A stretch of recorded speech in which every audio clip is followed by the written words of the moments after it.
त्यांच्या त्या दहशतवाद्यांनी बंदी घातली, तुम्ही नाही सिनेमा बनवायचे, त्यांच्यावर हल्ले बिल्ले झाले, सगळे मुंबईला आले खलिस्तान चळवळीच्या काळात. म्हणजे सगळे बिग्रेड सिनेमा बनवायला लागले. आणि आपल्याकडे हॉरर मूवीज म्हणजे सॉफ्ट पॉवर मूवीज असं जे समीकरण तयार झालं, त्यामध्ये रामसेनचा बऱ्यापैकी मोठा वाटा होता. रामसेच्या प्रत्येक सिनेमात आंघोळ करताना हो. कंपल्सरी पुराणा मंदिर सिनेमात ते भूताच्या पायात अरे नायकीचे शूज होते. कांतीशाच्या सिनेमाने 2 कोटी कमवले, तर कांतीशा 50 लाखच कमवायचा, त्याचे 1.5 कोटी डिस्ट्रीब्युटर कमवायचा. सिनेमे तर यायचेच एडिट घेऊन आणि ते स्वतःचे क्लिप्स टाकायचे त्याच्यामध्ये थिएटरवाले. तर थिएटरला वेगळ्या क्लिप्स मिळायच्या प्रोड्युसरकडून, ज्या सेन्सॉरला माहीत पण नसायचं. दारासिंग आणि मुमताज या जोडीने अनेक बिग्रेड सिनेमे केले ब्लॅक अँड व्हाईट एरामध्ये. एका सिनेमात तो चंद्रावर गेलेला दाखवला होता, तेव्हा इव्हन नील आर्मस्ट्रॉंग पण चंद्रावर गेलेला होता. बिहार इशाराच्या सिनेमामध्ये जिस्म की गरमी पहिल्यांदा आली. अरे ना त्याची मेस्ट्री सिनेमावर जशीच तशी उचलली. जाने दुश्मन तो कसला होता, म्हणजे सगळ्यात मोठा बिग्रेड सिनेमा आहे. अनइंटेन्शनली बिग्रेड सिनेमा. हो, काहीतरी अशी इमर्जन्सी सिच्युएशन आहे आणि लाईट हवाय आणि तिथे लाईट नसतो, तर शिल्पा शिरोडकर कपडेच आहेत ते आपले काढून एक एक. ते FU रामसे नावाचे हो. मेन होते, तर हे पाकिस्तानातनं आलेला कुटुंब. त्यांनी फॅमिली बिझनेस केला. तुझं म्हणलास की एक भाऊ एडिटर होता, एक भाऊ कॅमेरा सांभाळायचा. तर सेटवर लोकांचं जेवण त्यांची आई बनवायची. म्हणजे ते कुटुंब रंगले काव्यात म्हणतात, तसं कुटुंब रंगले फिल्ममध्ये, हॉरर फिल्म्समध्ये असं ते होतं. आणि त्याचे तुला सांगतो, एक त्यांच्यात एक भाऊ होता, तर त्याला काहीतरी वेगळं करायचं होतं यांच्यापेक्षा. तर तो बाहेर पडला आणि त्याने खाकी सिनेमा अमिताभ बच्चनचा त्याने प्रोड्यूस केला होता. त्यांना आपण रामसावरनं काढून टाकलं. वीराना आणि पुरानी हवेली ह्याचे रिमेक होणार आहेत अशी न्यूज आहे. आणि मी ऐकलं होतं. त्याचे राईट्स कोणी घेतलेत माहिती का?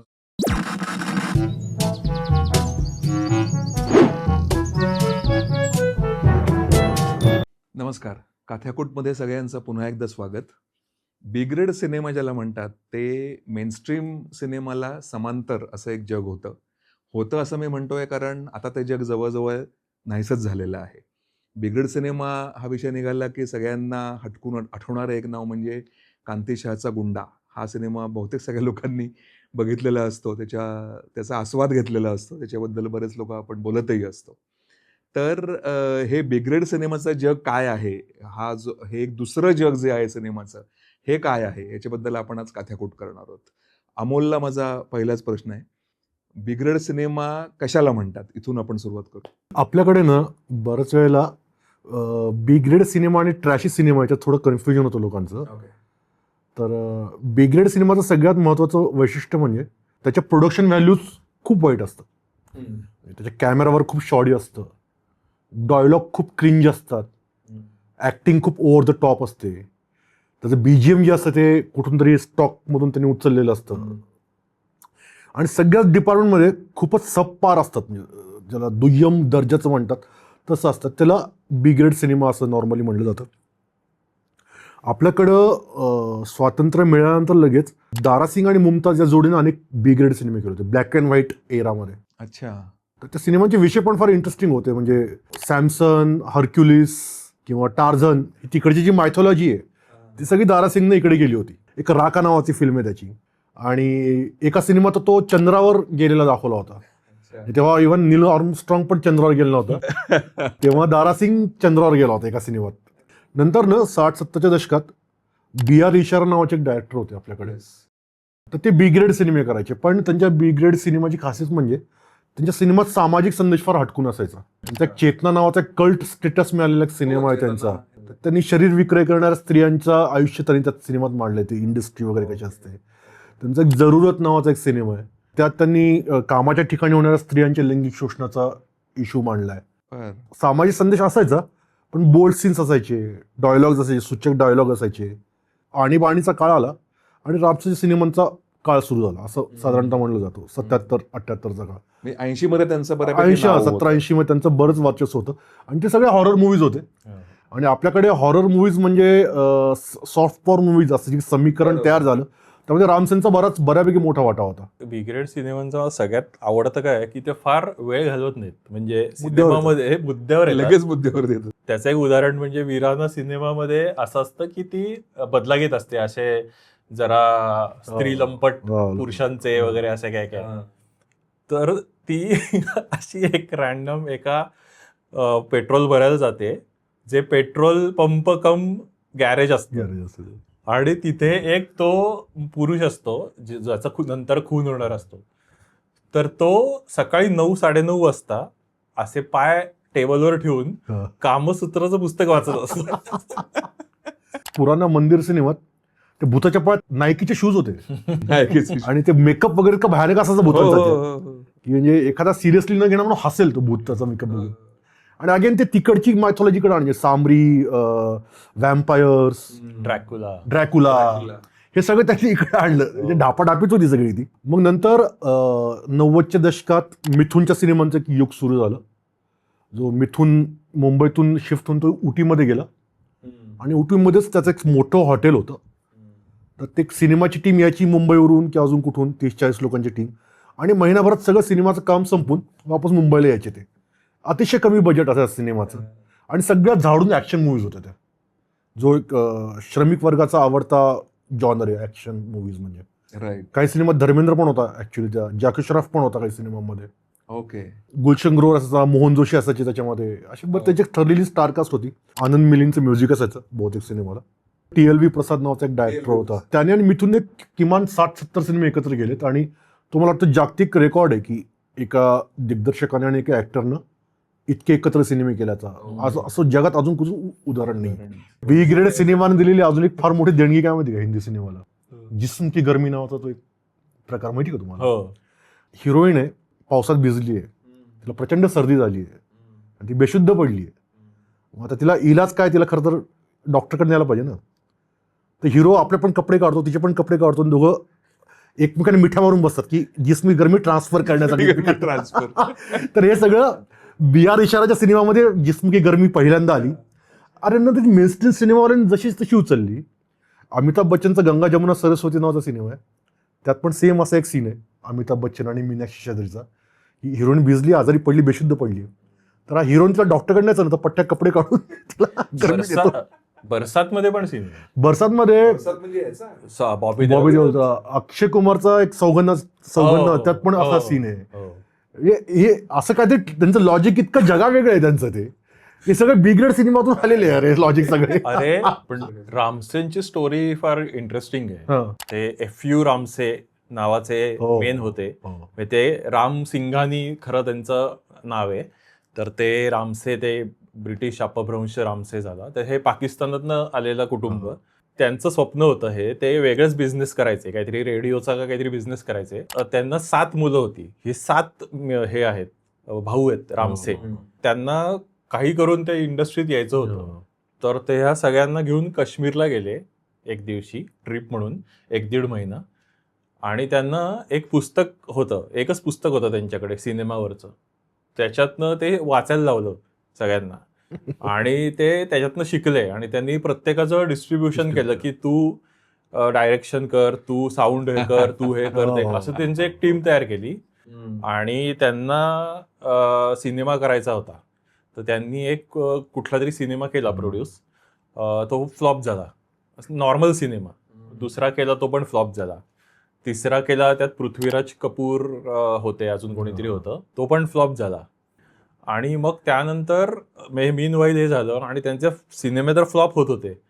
पण त्यात इंटरेस्टिंगली असं झालं की तो शेवटचा जो सिनेमा होता पृथ्वीराज कपूरचा, तर तो जरी फ्लॉप झाला तरी त्यातला एक सीन खूप हिट झाला, ज्याच्यात पृथ्वीराज कपूर मास्क घालतो भूताचा आणि काहीतरी असा हॉरर तो सीन होता. तर तो खूप हिट व्हायचा, तो बघायला खूप लोक यायची. तर तेव्हा यांना असं ते क्रॅक झालं की हा जॉनर नाही आहे आपल्याकडे, असं भूताला घाबरणं, सुपर नॅचरल, याला म्हणजे हॉन्टिंग सिनेमे होते आधी, पण असं सुपर नॅचरल काहीतरी व्हिज्युअल्स आणि त्याला घाबरणं हा प्रकार नाहीये. म्हणून त्यांनी तसे सिनेमे मग करायला सुरुवात केली आणि अशी त्यांची ती स्टोरी सुरू झाली सगळ्या ह्याच्यावर. त्यांनी फॅमिली बिझनेस केला. तुझं असं म्हणलंस की एक भाऊ एडिटर होता, एक भाऊ कॅमेरा सांभाळायचा. तर सेटवर लोकांचं जेवण त्यांची आई बनवायची. म्हणजे ते कुटुंब रंगल्या काव्यात म्हणतात, कुटुंब रंगल्या फिल्ममध्ये, हॉरर फिल्म्समध्ये असं ते होतं. आणि त्याचे तुला एक सांगतो, एक त्यांच्यात एक भाऊ होता, तर त्याला काहीतरी वेगळं करायचं होतं यांच्यापेक्षा. त्याचं नाव होतं केशू रामसे. तर तो बाहेर पडला आणि त्याने खाकी सिनेमा अमिताभ बच्चनचा त्याने प्रोड्यूस केला होता, पण त्यांना आपण रामसे आवडनं काढून टाकलं. ओके. त्यांनी अशी खिलाडी केले, खिलाडी पण केला, वेगवेगळे खाकी केला, अब्बास मस्तान फॅमिली केला. नाही, तो बहुतेक नाही केला. नाही, दुसरा खिलाडी पहिला जो ओरिजिनल होता तो अब्बास मस्तानचाच होता ना, सबसे बडा खिलाडी वगैरे ती आयशा जुल्काचा खिलाडी. तो अब्बास मस्तानचा. हा तेच म्हणतो. काही अक्षय कुमार बरोबर त्याचं हो, चांगलं खिलाडी सगळे सिरीज. आणि हे तू म्हणला ते एकदम मला परफेक्ट कुटुंब रंगले काव्यात हे जर तू शब्द वापरलास तर ते खरंच असं अख्खं कुटुंब मिळून ते करायचे. फॅमिली आणि ऍक्टिव्हिटी होती ती. त्यांच्या घरातून एक बस निघायची, ती महाबळेश्वरला जायचे.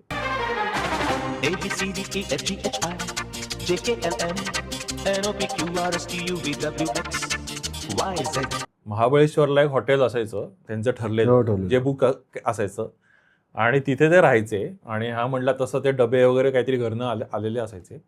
आणि सिनेमा पूर्ण करून ते परत यायचे.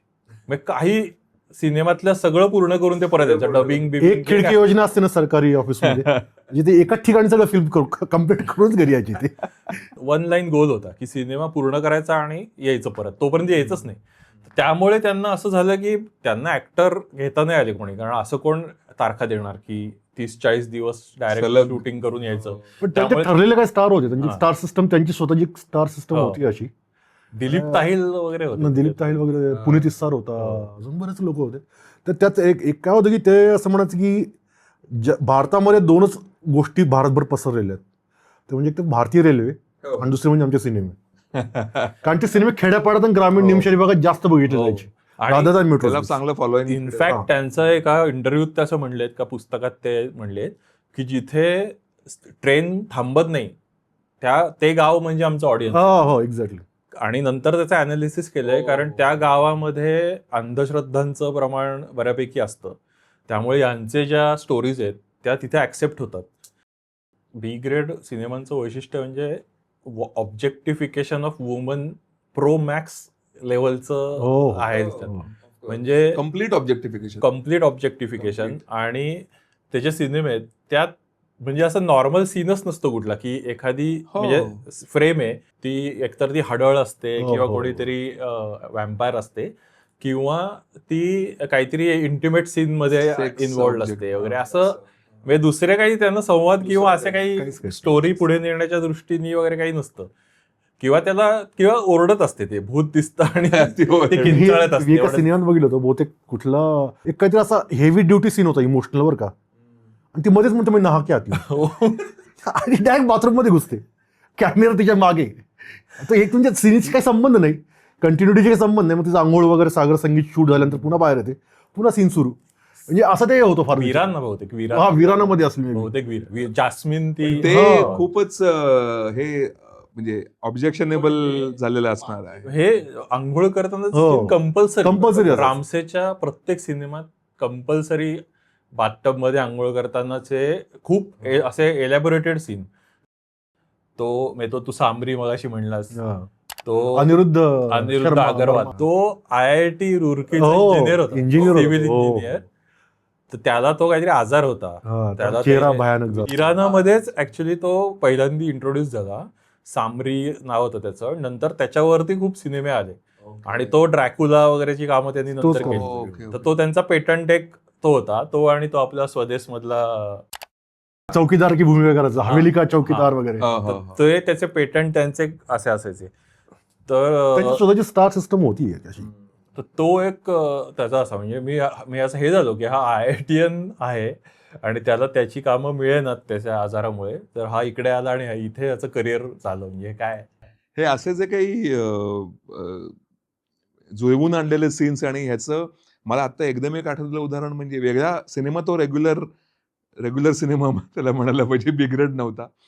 त्याच्यामध्ये शिल्पा शिरोडकरचा एक सीन आहे असा की कोणीतरी काहीतरी काम करत आहे, काहीतरी अशी इमर्जन्सी सिच्युएशन आहे आणि लाईट हवा आहे आणि तिथे लाईट नसतो.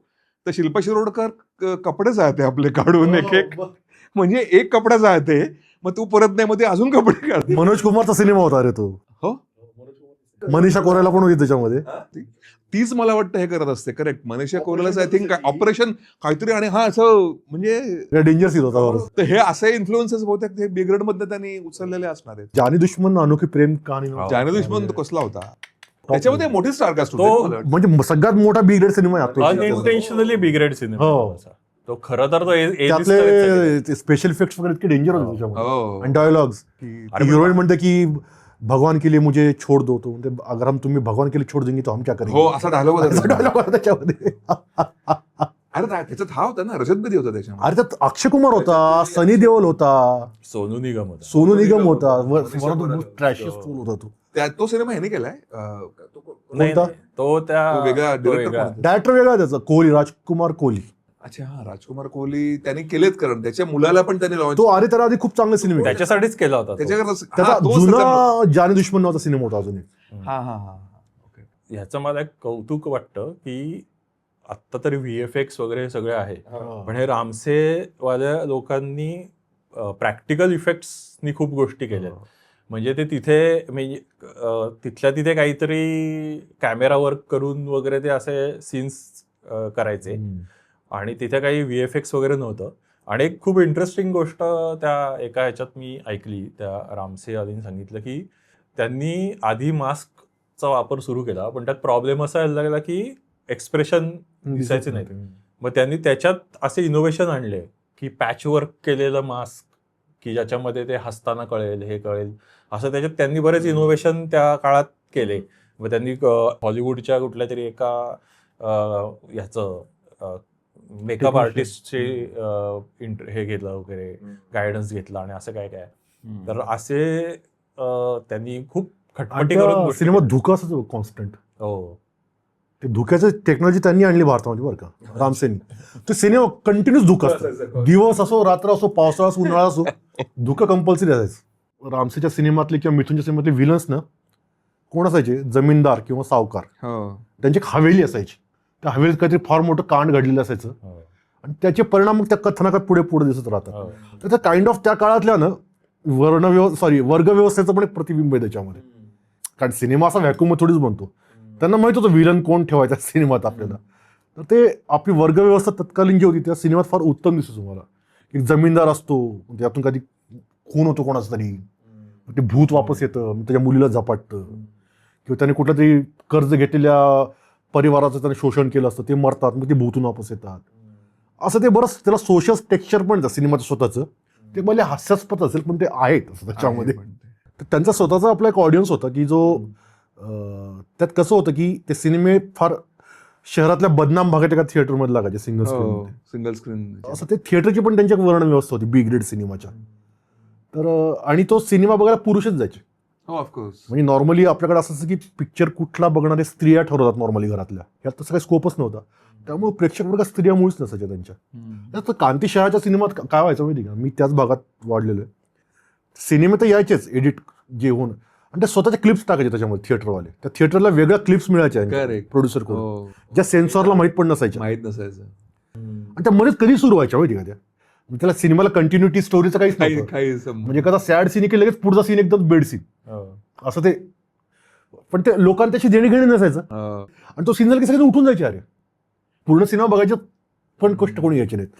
आणि श्रमिक वर्ग जास्त करून त्या सिनेमाला जायचा, याचं एक लैंगिक विरेचन व्हायचं. बरोबर. आणि तिकिटांचे रेट पण खूप स्वस्त असायचे. तर त्यांनी ना स्वतःचं एक इकॉनॉमिक मॉडेल डेव्हलप केलं होतं आणि स्वतःचं एक सौंदर्यशास्त्र पण सिनेमाचं त्यांनी स्वतःचं डेव्हलप केलं होतं. पण त्यांना त्यांचा पोटेन्शियल ऑडियन्स खूप चांगला माहित होता. तर त्याच्यानुसार त्यांनी ते सिनेमे बनवले आणि त्यांनी भरपूर पैसे कमवले, भरपूर पैसे कमवले. ही इंडस्ट्री फार असं डिस्ट्रीब्युटर हा खूप महत्वाचा त्यातला एलिमेंट होता. हैदर गोला नावाचा एक डिस्ट्रीब्युटर आहे, ज्याचा मी असंच इंटरव्ह्यू बघत होतो.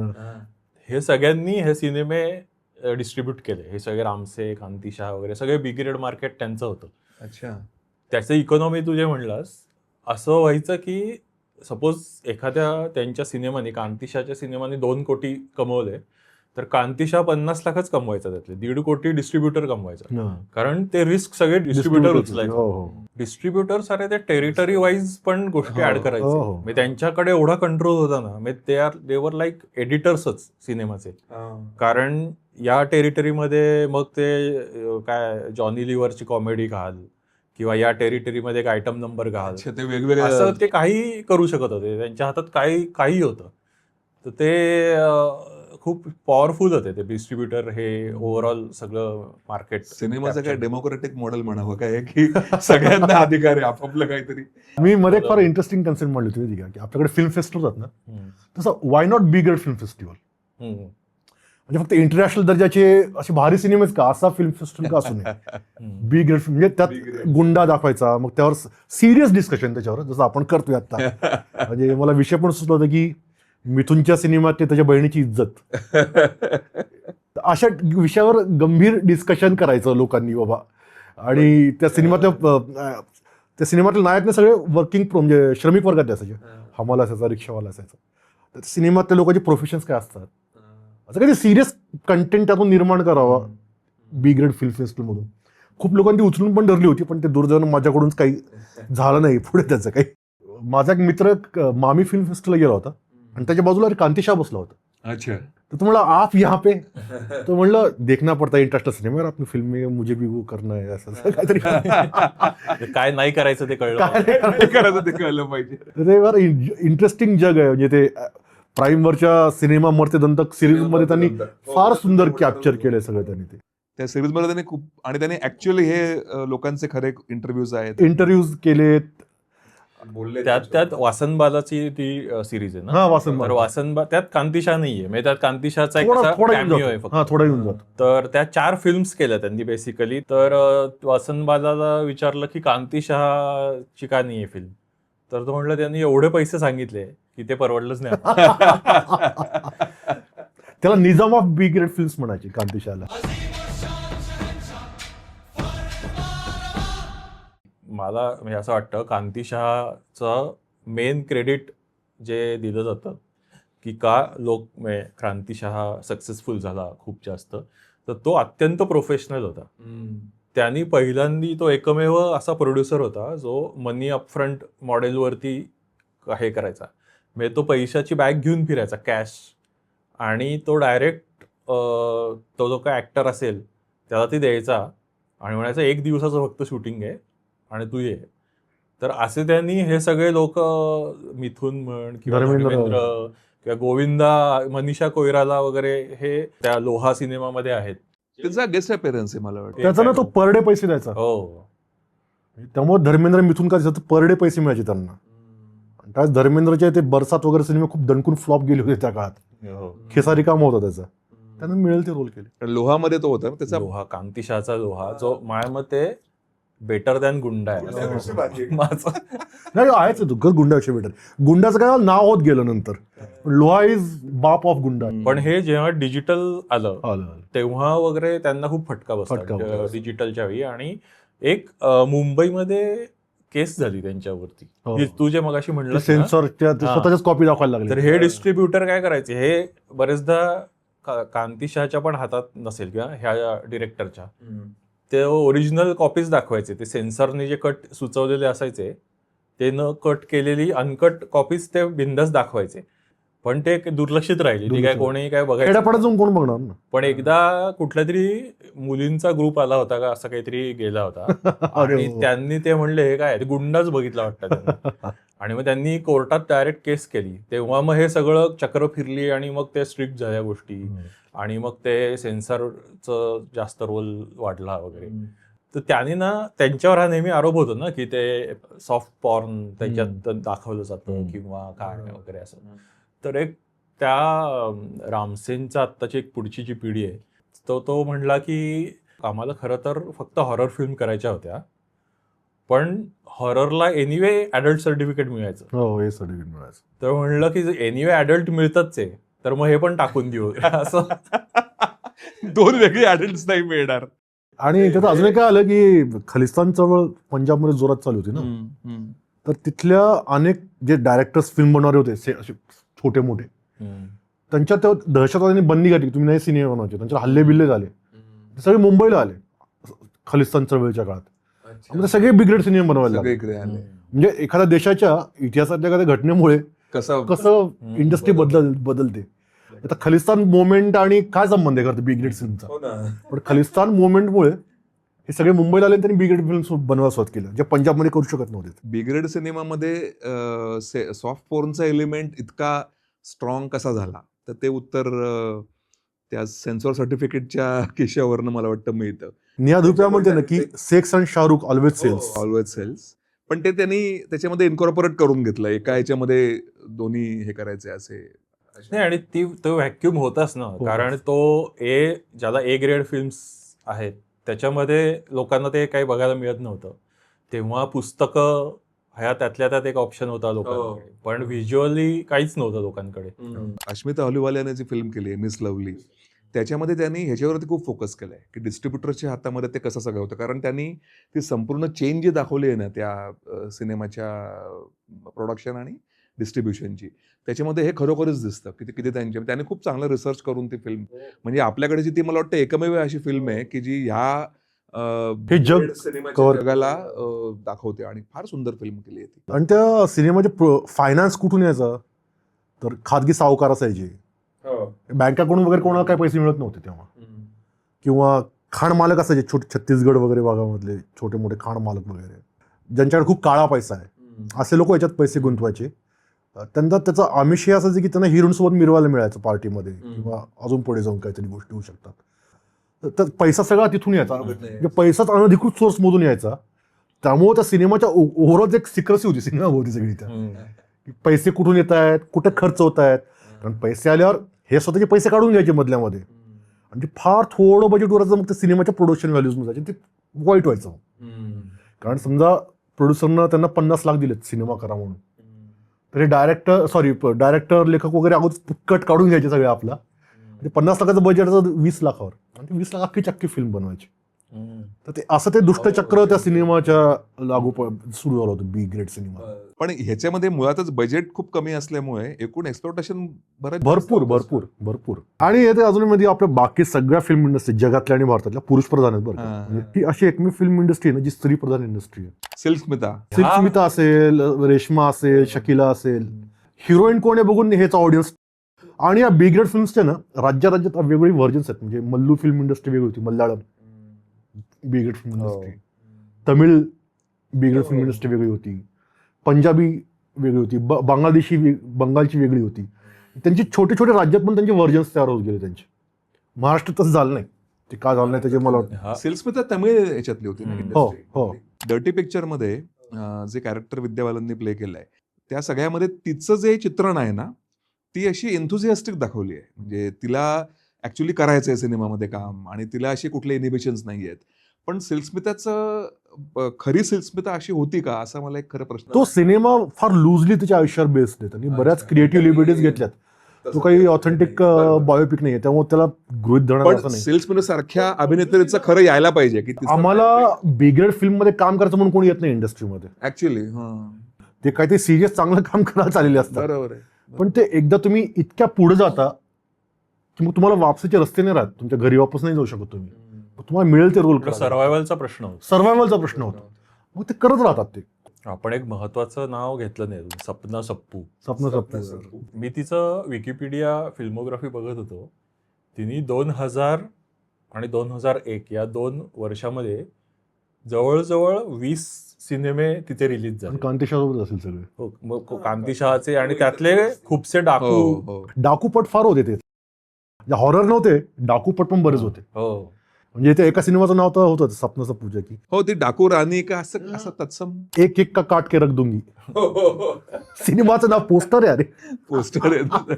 ते लो प्रोडक्शन वगैरे, म्हणजे इतकं लो प्रोडक्शन आहे की ते शैतानी डाकू वगैरे सिनेमे लिटरली अरे असं बायकांचं 3-4 बायकांनीच सगळ्यांचं डबिंग केलंय वगैरे असं तुला कळतं की हिनी थोडासा आवाज बदलून हिचं केलंय, पण तीच बाई आहे असं.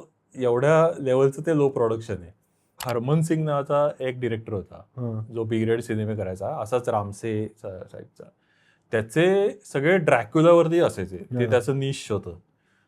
तर त्याचा रे एक शैतानी ड्रॅक्युला नावाचा सिनेमा, तर त्यात तो एक ड्रॅक्युला असतो जो म्हणजे ड्रॅक्युला नॉर्मल माणूस असतो जो काळे कपडे, काळी हॅट वगैरे घालून तोच डिरेक्टर आहे.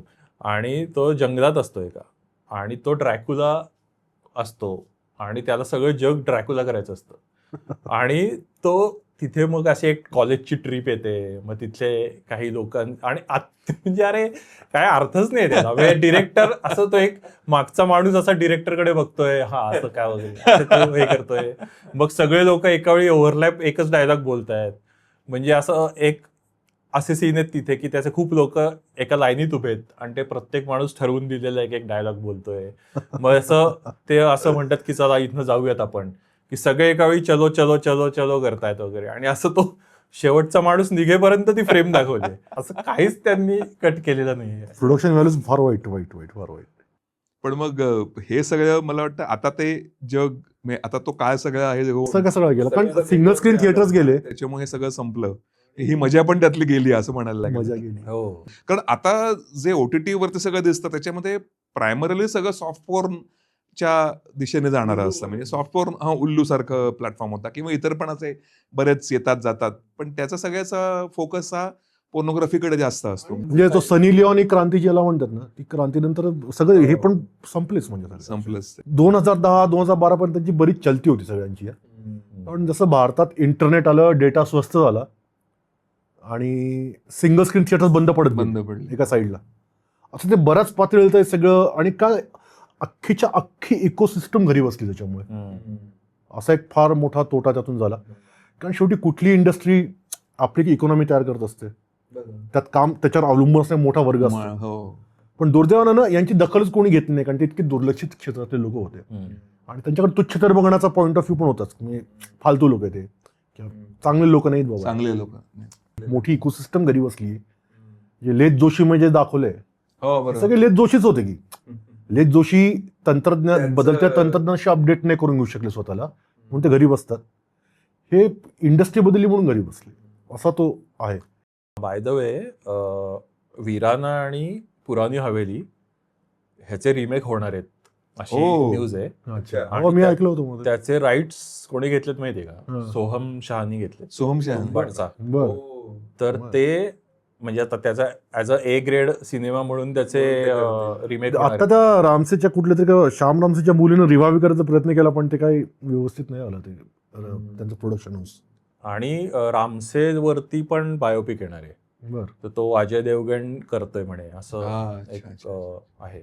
एनिवे, सो मला वाटतं आपण इथे थांबूयात, की आता या मूवीचं परत काहीतरी थोडं रिसर्जन्स काही प्रमाणात म्हणजे A ग्रेड कॅटेगरीत जाऊन होतोय. अरे ऍक्च्युली झालाय तो आता मॅडॉकची जी हॉरर, पण ती त्यांनी नवीन जॉनर जी काढली हॉरर, नवीन जॉनर थोडं चकचकीत केलंय, थोडं पॉलिश केलंय, पण तो कोर तोच आहे. पण त्याला तुम्ही म्हणजे हे जे डिस्टिंक्शन होतं तसं नाहीये. ते मॅडॉकचे फिल्म्स तुम्ही B ग्रेड नाही म्हणू शकत, कारण त्यांनी प्रोडक्शन व्हॅल्यूज अप केलं, त्याच्या कंटेंटवर त्याचा प्रभाव आहे फार मोठा. सो या नोटवर थांबूया आपण. मला वाटतं हा एपिसोड तुम्हाला कसा वाटला आम्हाला जरूर कळवा. कॉमेंट सेक्शनमध्ये तुमच्या कॉमेंट्स द्या. काथ्याकूटचे एपिसोड्स बघत राहा, आमच्या चॅनलला सबस्क्राईब करा आणि पुन्हा भेटूयात नवीन एपिसोडसह. Thank you very much.